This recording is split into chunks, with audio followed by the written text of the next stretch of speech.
durante mucho tiempo, y hasta hace realmente poco, 2 décadas, el sistema penal apenas ha ofrecido reconocimiento de las víctimas como se merecen.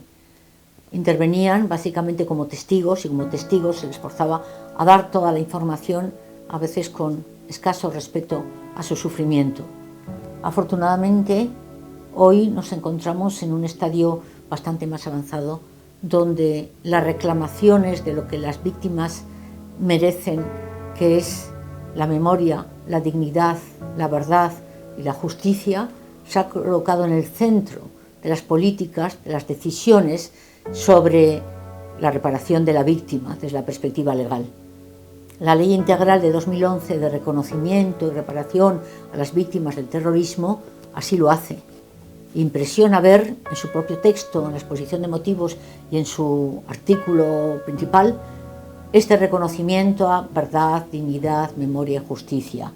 porque efectivamente ellas son el centro de nuestra referencia, del recuerdo a la barbarie que hemos padecido. A ellas les debemos, por solidaridad y también por necesidad de salubridad, de sanidad de nuestra sociedad, a ellas les debemos ese respeto y esa dignidad, porque son el referente ético,